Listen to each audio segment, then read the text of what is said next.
खबरों का lunch box. नमस्कार, रेडियो मनी 9 पर आप सुन रहे हैं खबरों का लंच बॉक्स। मैं हूं अमन गुप्ता। क्रेडिट कार्ड से जुड़े खर्च में आई कितनी कमी, एक्सिस बैंक ने एफडी पर कितना घटाया ब्याज और कौन सी फिनटेक कंपनी उपलब्ध कराएगी आपको सस्ते टमाटर, बताएंगे आपको। और इसके अलावा भी हैं बिजनेस फाइनेंस से जुड़ी कई और खबरें। तो शुरू करते हैं खबरों का लंच बॉक्स। मार्च 2021 से जून 2023 के बीच देश के 24 प्रमुख राज्यों और केंद्र शासित प्रदेशों में से 7 में कर्मचारी भविष्य निधि में अंशदान करने वाले ग्राहकों की संख्या घटी। वहीं राष्ट्रीय स्तर पर ईपीएफ में नियमित रूप से अंशदान करने वाले कर्मचारियों की संख्या इस अवधि के दौरान करीब 8% कम हुई। सक्रिय खातों में गिरावट दर्ज करने वाले राज्यों में पंजाब में सबसे ज्यादा 6.76%, उत्तराखंड में 5%, हिमाचल में 2.83%, गुजरात में 1.92%, मध्य प्रदेश में 1.13% और जम्मू कश्मीर में 1.09% की आई है गिरावट। बता दें, ईपीएफ के उन खातों को परिचालन से माना जाता है बाहर जब कर्मचारी या नियोक्ता 36 महीने से न कर रहे हों कोई अंशदान या कर्मचारी ने कंपनी छोड़ने के 3 साल के भीतर न निकाले हों पैसे। बहरहाल ऐसे निष्क्रिय खातों पर किया जाता है अभी ब्याज का भुगतान। जून महीने में क्रेडिट कार्ड से होने वाले खर्च में आई है कमी। इससे पहले मई में क्रेडिट कार्ड से किया गया था 1,41,000 करोड़ रुपए खर्च। मई के मुकाबले जून में घटा है क्रेडिट कार्ड खर्च। बढ़ते अनसिक्योर्ड लोन पर आरबीआई की चिंता जताने के बाद बैंकों ने नए क्रेडिट कार्ड जारी करने में भी की है सख्ती। जून महीने में नए जारी होने वाले क्रेडिट कार्ड की संख्या भी घटी। क्रेडिट कार्ड से सबसे ज्यादा 64% ऑनलाइन शॉपिंग पर होता है खर्च। एक्सिस बैंक ने 16 महीने वाली एफडी पर घटाई ब्याज दर। बैंक ने 16 महीने से लेकर 17 महीने से कम वाली एफडी पर ब्याज की दर 10 बेसिस पॉइंट घटाकर कर दी है 7.10%।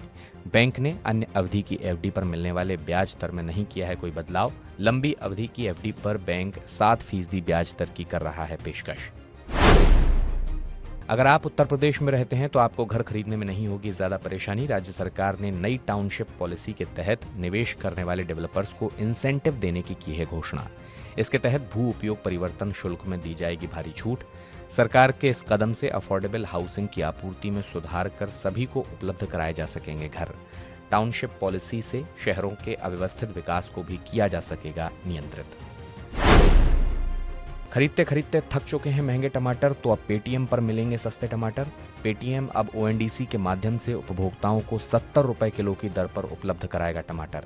इसके लिए पेटीएम ने ओएनडीसी और एनसीसीएफ के साथ की है भागीदारी। दिल्ली एनसीआर में पेटीएम बेचेगा ये टमाटर। बाजार में टमाटर की खुदरा कीमत है 160 रुपए किलो के आसपास। ऐसे में पेटीएम यूजर्स आधी से भी कम कीमत में घर बैठे खरीद पाएंगे टमाटर। आधार का बढ़ने जा रहा है अब और दायरा। सरकार ने बुधवार को registration of birth and death amendment bill Lok Sabha में किया पेश।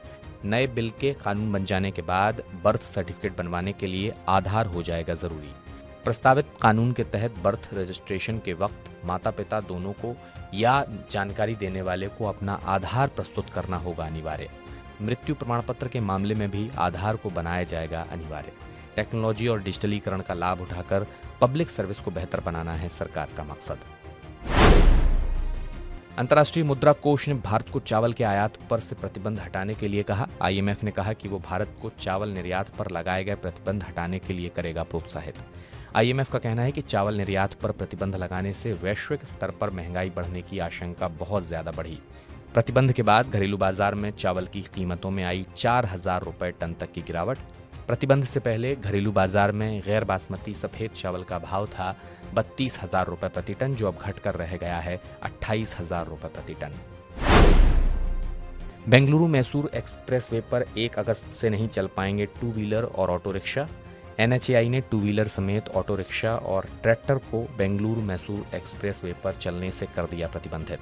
स्पीड में चलने वाले वाहनों की सुरक्षा के लिए लिया गया है ये फैसला। घाटे की बात कर पेट्रोल डीजल सस्ता न करने वाली तेल कंपनियां बना रही हैं मोटा मुनाफा। सरकारी तेल कंपनी बीपीसीएल ने चालू वित्त वर्ष की पहली तिमाही में कमाया है 10,664 करोड़ रुपए का शुद्ध लाभ। कच्चे तेल की अंतर्राष्ट्रीय कीमतों में गिरावट के बाद भी पेट्रोल डीजल की खुदरा बिक्री कीमतों में कोई कटौती न होने से कंपनी को अपना मार्जिन सुधारने में मिली है मदद। पेट्रोल पर तीनों सरकारी कंपनियां अक्टूबर-दिसंबर 2022 की तिमाही से ही कमा रही हैं मुनाफा। डीजल पर उन्हें सकारात्मक मार्जिन इस साल मई से मिलना हुआ है शुरू। खबरों के लंच बॉक्स में बस इतना ही। बिजनेस और पर्सनल फाइनेंस से जुड़ी हर अपडेट के लिए आप सुनते रहिए रेडियो मनी 9 और डाउनलोड कर लीजिए मनी 9 का मोबाइल ऐप। मैं हूं अमन गुप्ता, चलता हूं, अपना ख्याल रखिएगा, नमस्कार। खबरों का लंच बॉक्स।